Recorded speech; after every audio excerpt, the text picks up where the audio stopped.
coming. There's no escape. On Halloween, the veil between this world and the next will lift. And then, all hell breaks loose. People have been scaring each other for as long as there's been a Halloween. But how long is that? Where does it come from? And why do we put on disguises and carve jack-o'-lanterns? To indulge our darkest fears? Unlocking the secrets of Halloween means discovering how it all began, thousands of years ago. So lock the doors, dim the lights, and don't be scared as we dig up the real story of Halloween.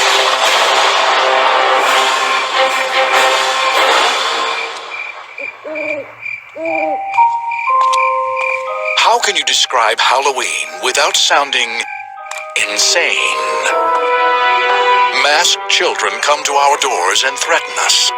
In return, we give them candy. But why? Why do we carve faces into fruit, then light candles inside them? And why do we adorn our homes with coffins and tombstones? The truth is, we take great pleasure in scaring ourselves to death. Halloween is about being someone else. It's about getting outside your own skin. And I think we tolerate it because we know it's one night.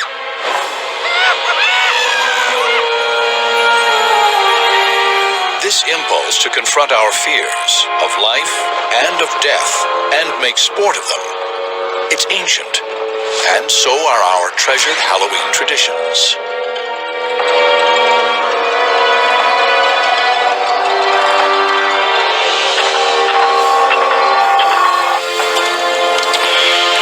When did Halloween begin?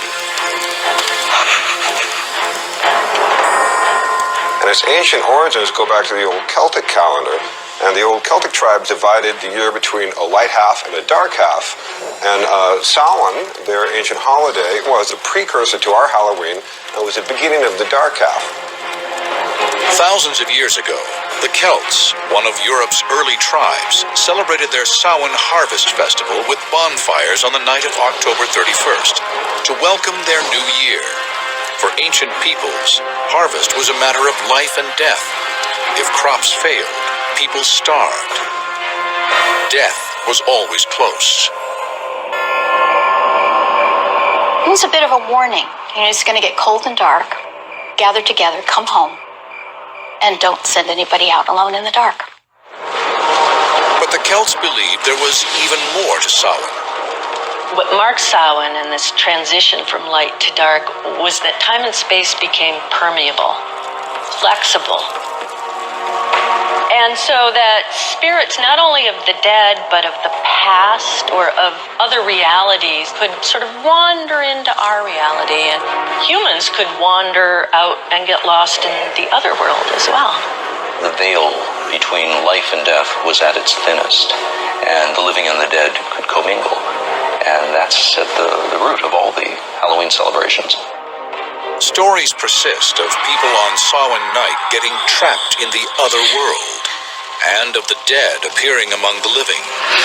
But the truth is, we know precious little about Samhain.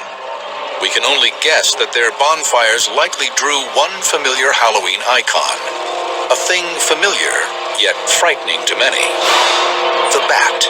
Before there was electricity, the only way you would have seen a bat would have been by the firelight. And in fact, you probably would have seen it around the fire because bats eat insects, and insects are attracted to the light. Bats come out at night, and nighttime was scary time.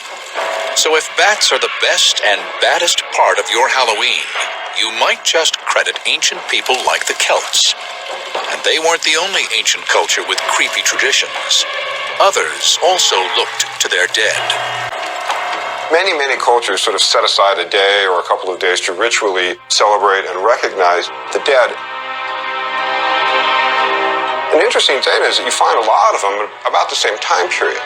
especially in agricultural societies. Because if you think about it, spring things come up out of the ground, they're very green, you harvest in the middle of the summer, and towards the fall, and when it gets towards winter, things die.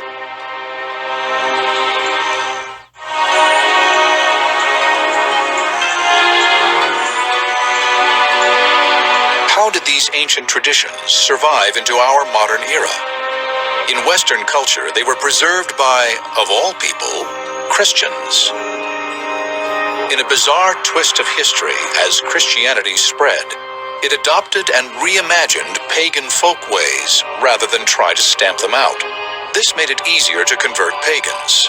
A key pagan festival destined to get a Christian makeover was Lemuria, when celebrants placated the dead, culminating on May 13th. Of all the different days that they have in the Roman calendar to celebrate the dead, it was the spookiest. So on the Lemuria, what are called the larvae, the ghosts of the departed, would come up and haunt people. To quell the dead, pagan Romans poured milk onto their graves or offered them little cakes. But the church co-opted Lemuria in 609 AD, turning May 13th into All Saints' Day, a day to honor the most holy of dead Christians. Setting aside this day was an attempt to Christianize this very pagan festival, and yet at the same time what it did was it kept a lot of the same themes going. The Christianized version of Lemuria was such a success that church leaders made a decision that eventually gave rise to Halloween. They moved All Saints, or Hallows Day, to November 1st to drain the life out of pagan Samhain. Because Samhain fell on the night of October 31st, before All Hallows Day on November 1st, people started calling Samhain All Hallows Evening, the evening before All Hallows Day. This shortened into All Hallows Even, and finally into Halloween. And then, to be safe, the church went one step further, adding a holiday to honor not just saints, but everyday Christians. November 2nd became All Souls Day, a church-sanctioned holiday to honor the departed. This is real important for Halloween because this is where Halloween gets its association with dead souls, death, and the supernatural again. So thank the church for inspiring the creepy essentials of Halloween. But wait, there's more. The church also helped establish the tradition of trick-or-treating, sort of. It all started during the Middle Ages on All Souls Day, when priests told Christians to pray for souls trapped between heaven and hell in a netherworld they called purgatory. Purgatory is not a pleasant place. It's not hell. It's not as bad as hell is, but it's still probably pretty fiery. Souls are kind of suffering there. Luckily, there is something that you could do. You could offer up prayers for them. How did souls get out of purgatory? According to the church, if enough prayers were offered, a soul would fly up into heaven.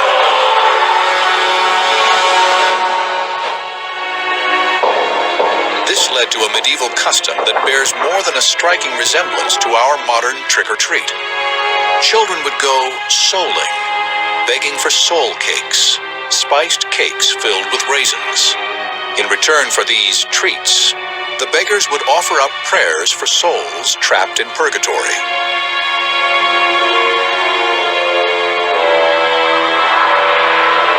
While this forerunner to trick-or-treat became a preoccupation for medieval Christians, so did another future essential of Halloween: witches. It made perfect sense for people in medieval times to believe that there were demons and witches. And if there were demons and witches and they were responsible for bad things in the world, it made sense that you hunt them down and you kill them. That was their worldview. A witch panic in the 16th century helped establish the look of the character that, for many, epitomizes Halloween.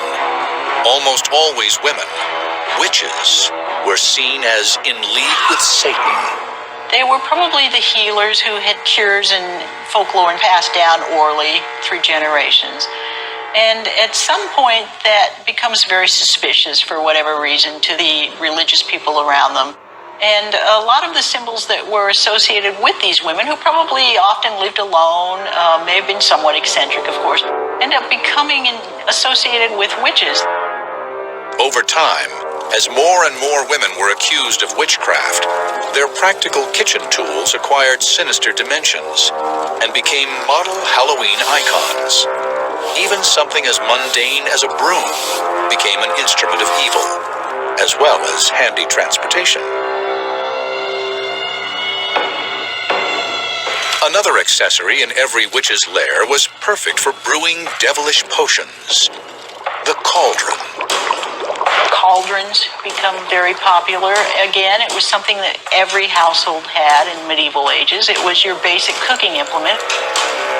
The pointed witch's hat was a variation on a medieval countrywoman's hat. And, of course, the mysterious lurking killer with the glowing eyes, the cat. It's not surprising that cats are associated with witches and Halloween. Cats can be a little enigmatic. You don't really know what's going on in their head. Also, they used to hang out near the hearth and by the brooms, so they became associated with witchcraft and with Halloween. Black cats and witches, graveyards and ghosts. The spooky elements of America's great Gothic holiday were taking shape. These ghoulish icons would soon make their way to the New World, where they'd help create the extravaganza we know today.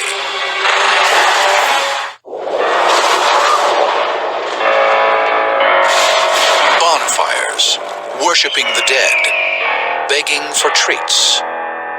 The elements of our modern Halloween were haunting Europe at the dawn of the 17th century, but they hadn't yet collected into a spooky, secular holiday. History would now start consolidating them and give life to an odd celebration of death. It's death that makes this holiday. Whether it's the threat of death if there is a bad harvest, the end of one order or the beginning of a new, this idea of the endless cycle of life and death and renewal is part of a lot of holidays, not just Halloween. This period saw the continued influence of one of Halloween's most colorful icons, the mask. It often appeared in tandem with another Halloween tradition, destructiveness.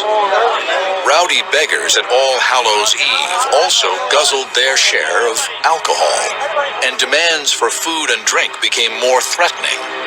Masks helped hide their identities. In Britain, they got into some very particular forms that involved dressing in costumes and going house to house to present these little plays. And at the end of the performance, they would be rewarded with food and sometimes money. Was this trick or treat? Not quite, but the resemblance was there. In 17th century England, many of these customs survived only in rural areas, but they would soon turn up in the city streets, thanks to a pro-Catholic terrorist named Guy Fawkes. On November 5th, 1605, Fawkes tried to blow up London's House of Lords with 36 kegs of gunpowder. Guy Fawkes was tried, found guilty, and hanged. And according to legend, his body was then drawn and quartered, and the pieces were thrown into a fire. The next year, on the anniversary of the failed plot, and every year that followed, the children of London mocked the memory of Guy Fawkes by causing chaos in the streets, parading, begging, and building bonfires. Today, all over England, this is called Guy Fawkes Day, or Bonfire Night. Now, Guy Fawkes Day fell on November 5th, which is very close to Halloween, so a lot of the energy that was focused on Halloween sort of shifted toward Guy Fawkes Day. While it wasn't our Halloween yet, it had all the signs. Children and adults alike taking advantage of the darkness and letting loose. But would this pagan form of celebration make its way across the Atlantic to disrupt the sanctuary of the New World? Not if colonial Puritans had their way. For the Puritans of New England, the supernatural was a dark, menacing force, not a harmless superstition worthy of inspiring a holiday. Despite their efforts to kill the Halloween tradition before it took hold, there were a few Guy Fawkes celebrations that made their way to the shores of America. Other settlers tolerated or even embraced the traditions that threatened the Puritans. And seeds were planted for the holiday that would morph into our American Halloween.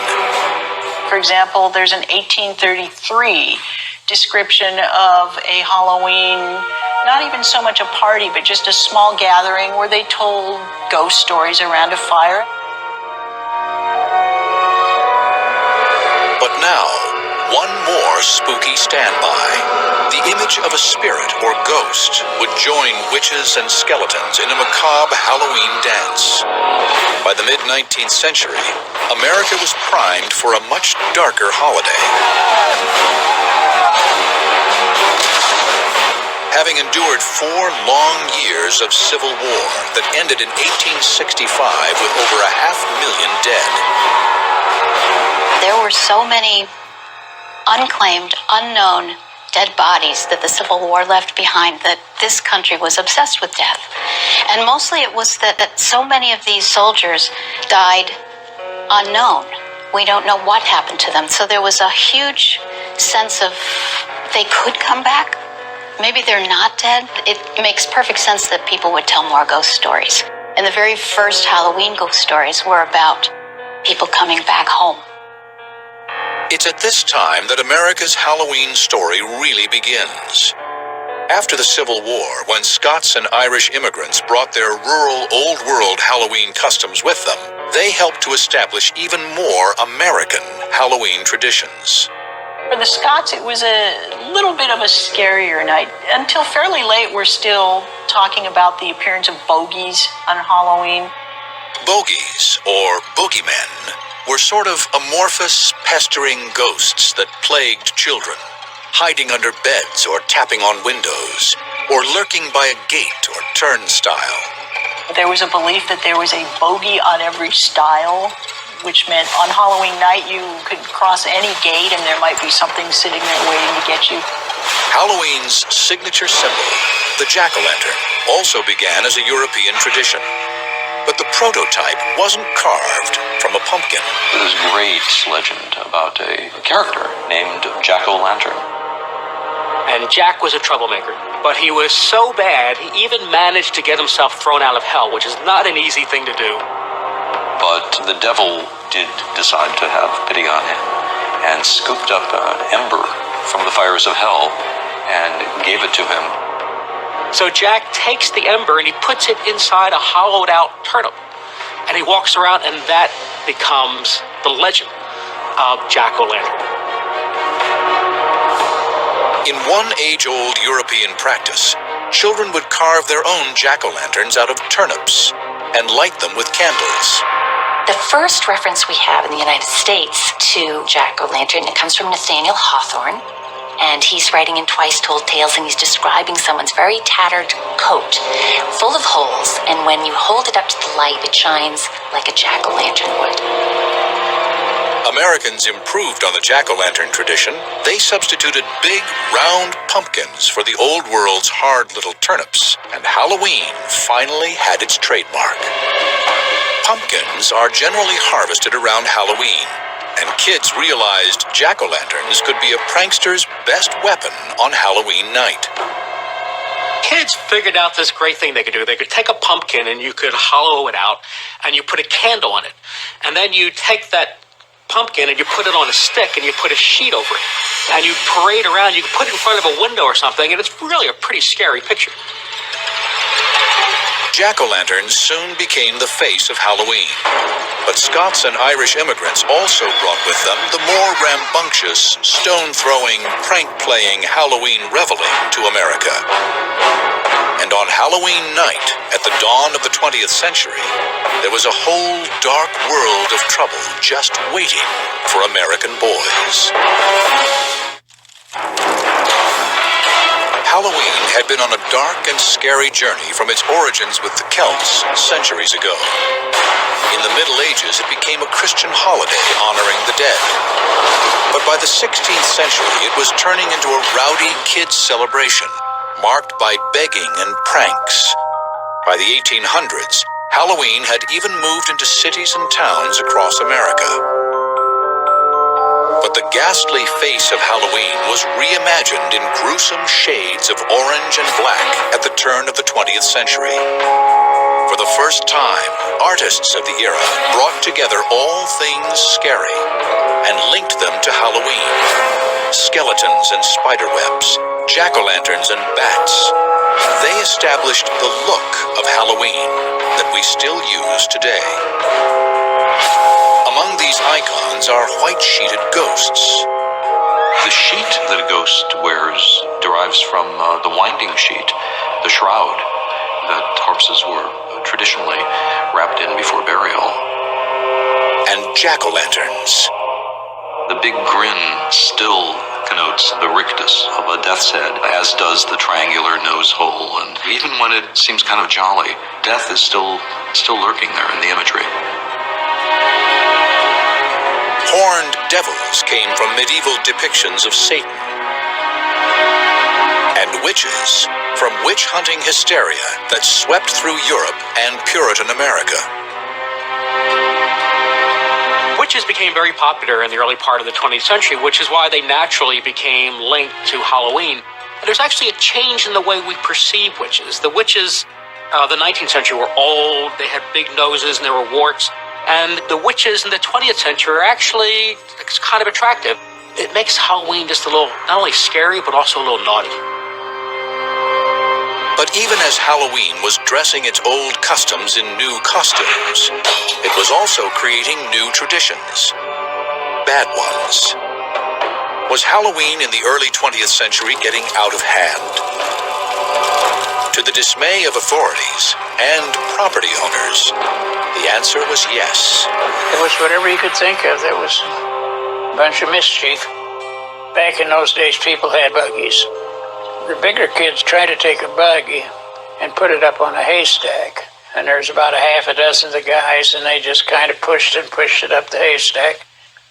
It was a lot of fun. Oh, we never did anything that was really destructive. Mostly tricks. But for others, those tricks were more destructive. Pranks, usually committed by adolescent boys, plagued cities like Chicago and Philadelphia. By the 1920s, Halloween in America was turning into a crisis. Tricks on Halloween night were out of hand. The destructive pranks went beyond just smashing pumpkins. Kids would take bars of soap and they'd put them in the rails for streetcars so that the streetcars would derail and people would actually get hurt. They would take the steps in front of people's doors and move them so when people walked outside they would fall over and get hurt. They would set fires. They would throw stones through windows. I mean, this is really destructive stuff. In rural communities, pranksters took wagons apart and reassembled them on roofs. They removed gates on farm fences so that animals could escape. This particular prank was so popular that in some places the night before Halloween was called Gate Night. In other cities it was Mischief Night or even Hell Night. Halloween pranks during the Great Depression may have been, in part, a product of the desperation of the time, an excuse for troublemaking. But there was already trouble everywhere, and many communities couldn't afford to feed their own, much less clean up destructive messes. The Halloween of 1933 was actually labeled Black Halloween in a lot of newspapers because of all of the destruction that the cities incurred. The kids were no longer just doing innocent, silly things. Now they were smashing light bulbs. They were setting fire to buildings. They were smashing car windows. If Halloween were to survive, it would have to change. Schools and police departments and other civic groups consciously and very actively promoted the idea of taming Halloween.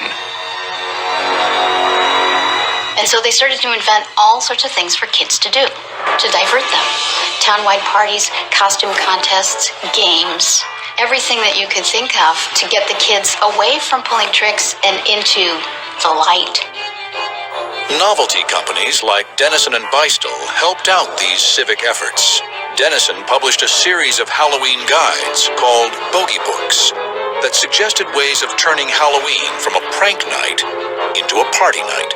Dennison was one of the first companies that realized there was money to be made off of Halloween. They started to put their own Halloween materials out for retail sale in drugstores all over America. They also made masks and paper costumes. This was a first. It was the first time that costumes were specifically made and marketed for Halloween. Before that, costumes had all been homemade. When I was a kid, it wasn't Halloween outfits like you wear now. So basically, you wore your overalls or your jeans or sloppy clothes, but you didn't go downtown and buy a special outfit just for Halloween. Just anything, to make yourself a little conspicuous. Paper costumes were fancy and an improvement on the homemade variety, but they had their drawbacks. Unfortunately, a lot of that paper was flammable. And I was surprised at how many newspaper clippings I came across of costumes catching fire.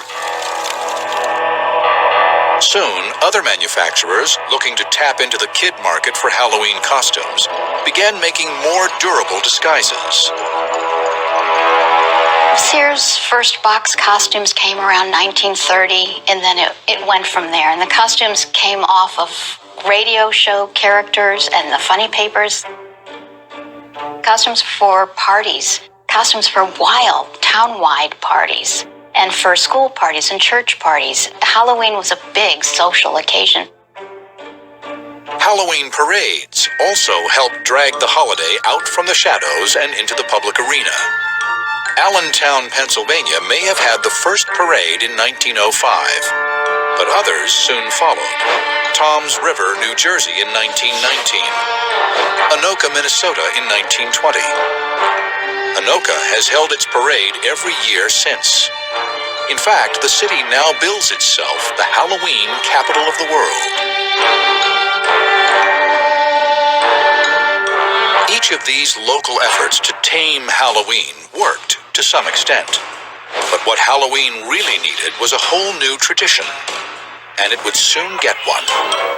But this new tradition would prove to be a variation on a very old Halloween theme.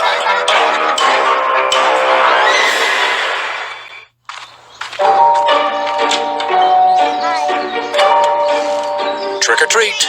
That phrase still triggers cascades of candy into plastic pumpkins and pillowcases across America on the night of October 31st. And though the custom goes back centuries, the phrase trick or treat is probably less than 100 years old.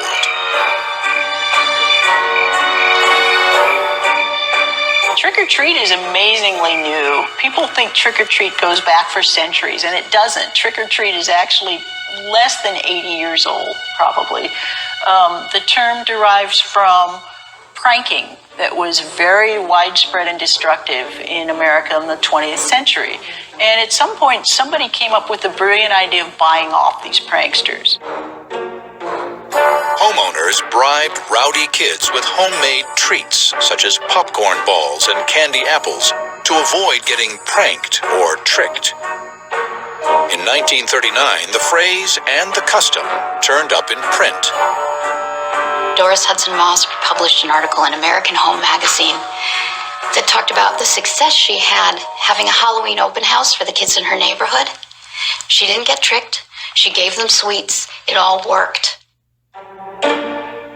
With the new custom came new treats.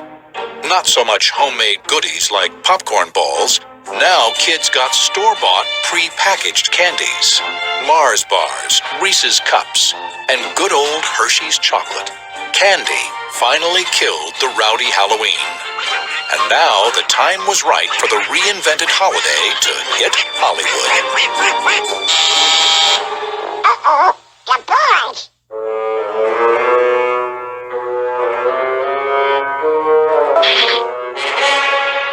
Hello, boys! Trick or treat!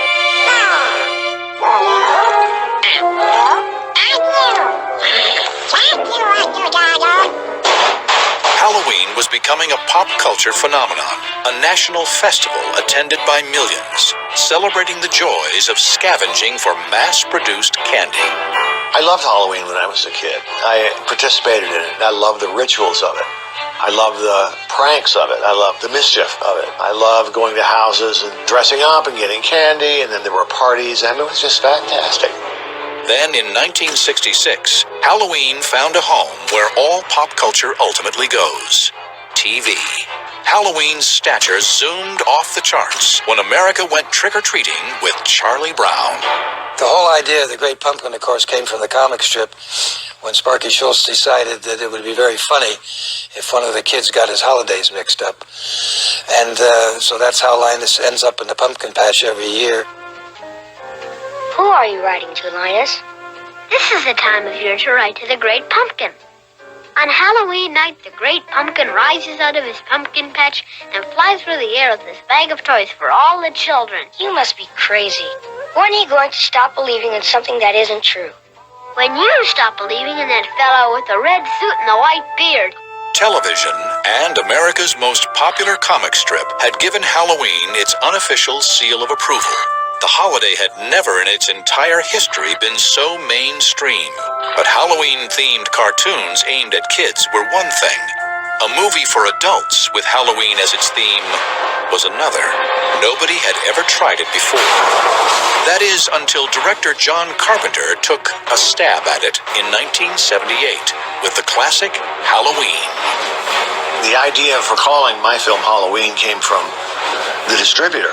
And when he said it, I thought, well, you know, he's right, absolutely right. There's never been really a Halloween-themed film. It's one of those eye-openers. Wow, why didn't I think of that years ago? What a great idea. Carpenter's $325,000 film would spawn a franchise grossing more than $500 million. It broke new ground, elevating the horror film from B-movie status to respected genre. And completely by accident, the film would also redefine our attitudes about Halloween masks. It started when the wardrobe budget forced the crew to create a mask for the villain, Michael Myers, for next to nothing. The production designer ran up to Burt Wheeler's magic shop on Hollywood Boulevard and bought this Captain Kirk from Star Trek mask, which didn't look anything like William Shatner, just looked this strange face, elongated face. But it was spray painted and fixed up a little bit. It was distorted, which is perfect. It's kind of written that way in the script, as wearing a face. The bargain basement mask and the villain behind it soon became another Halloween icon. Still, even though the original movie came out in 1978, it still remains one of the most popular Halloween characters of all time. This idea of the masked stalker menacing young people at Halloween, it shifted the focus of Halloween away from ghosts and goblins to human villainy. But this nondescript mask did much more than that. It helped to redefine the limits of what a Halloween mask could be. And it ushered in a new face of Halloween, one for a new millennium.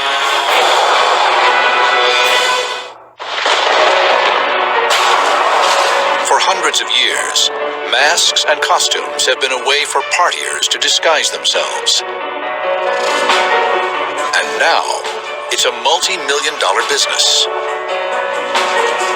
One Halloween-themed store, Burbank, California's Halloween Town, is so popular, it's open 12 months of the year, satisfying customers' need for disguise. We've had this business for 10 years now, and we really wanted to make it special, so we decided to open a year-round permanent store with ultimate spooky shopping environment. It really puts people in the mood to shop for Halloween. Halloween stuff is all over the store, but the heart of Halloween Town's business is masks. We have dozens of masks. We have the best zombies you can find, the best clowns. Masks and disguises have always been great ways to let you off the hook in terms of your behavior. With an acting out kind of holiday like Halloween, of course, it's perfect. When I was a kid, I loved masks, but usually all you could find at the local stores were crappy plastic, flimsy masks that lost their shape. But as time went on, they've really evolved into an art form where there's a lot of time spent in the sculpting and the painting, and now it's to the point where you can get an expensive, high-end mask that almost rivals movie quality. And Wayne Toth would know. He's a special effects artist for major motion pictures.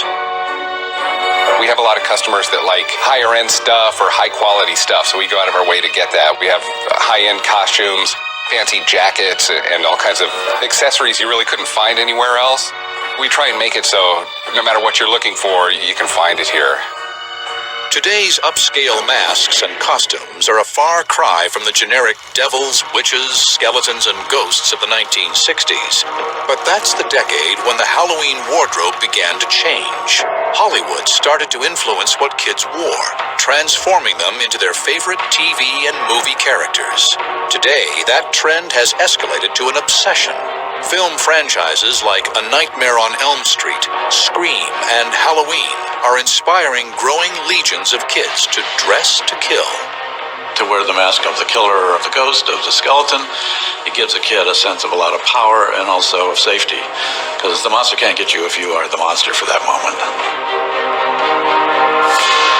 Crazed killer masks are just part of Halloween's evolving taste in costumes. The only rule now is that there are no rules.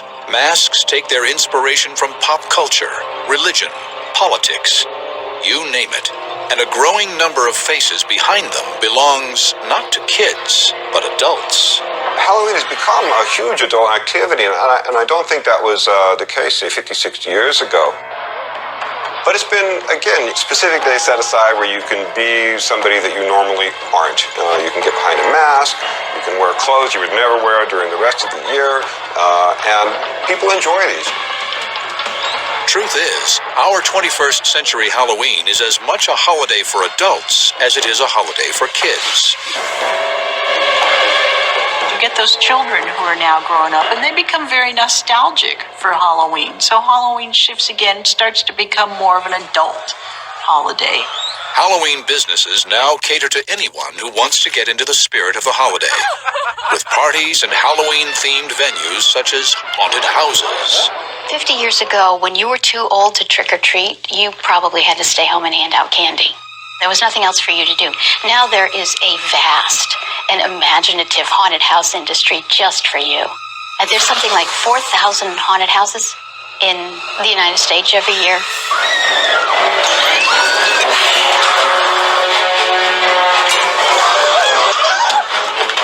I loved haunted houses. It fascinated me. They terrified me as a kid. But haunted houses aren't the only place to find adults getting out on Halloween. In places like New York City's Greenwich Village Halloween Parade and West Hollywood's Halloween Carnival, the holiday takes a walk on the wild and naughty side. Of course, the gay Halloween parade is now a big fixture in San Francisco, in Los Angeles, and of course a big part of the New York celebration. But it's this idea of turning the world on its head and being who you aren't or would like to be. Again, it's that mercurial American obsession with self-transformation. And that's the thing I think that really ignited Halloween in America. This sexually liberated Halloween sometimes crosses the line from adults to adults only. If you look at the costumes that are sold to adults these days, the costumes for women are all kind of borderline prostitute costumes. You know, the sexy nurse, the sexy maid, the sexy anything. Now, grown-ups are taking it one step further. They stock up on specially packaged Halloween novelty candy and join their children going door to door on Halloween night. These trick-or-treaters of the 1970s and 80s now seize the opportunity to relive their childhood Halloweens, dressing in full costume, supposedly to keep a watchful eye on their kids. And just as Halloween has scared kids for years, Halloween scares parents too. They fear sending their kids out unsupervised into a hostile world, full of poisoned candy and razor blade riddled apples. But they really shouldn't be. I grew up hearing about razor blades and apples myself, and it's clearly what we would call a contemporary legend. Another term is urban legend. There's a great societal unease about this idea that we're telling our kids to go take candy from strangers. So there's a lot of stories about razor blades and candied apples and these sorts of things. And parents every year get very, very worried about it. Did razor blades and apples ever happen? I believe there are a couple of cases, but of course you can ask which came first, the story or the actions. Razor blades in apples, jack-o'-lanterns, soul cakes. They make up the legends, the texture of the Halloween we know. Today, Halloween wears many masks. It's a day for adults to push their boundaries a little. Clearly, a lot of women want to have a very sexy side of them, and it's only on Halloween that they bring it out. Maybe, they could do a little more often. Yet Halloween still remains the domain of kids. When you're a kid, you had one night a year where you were in charge. You got to dress up. You got to be something that you usually weren't. And you kind of even got paid for the privilege of this. It was an amazing holiday. Halloween doesn't like to have its energies tamed. It's the rebellious aspect's going to pop up somewhere. Look close enough, and you'll see that Halloween is a showcase of everything the human race fears. Through the centuries, we've learned to live with what scares us most. And now, on October 31st, we turn our fears into fun. So beware of haunted houses and creaking doors, billowing sheets and full moons. And don't be surprised if a smiling jack-o'-lantern wishes you Happy Halloween.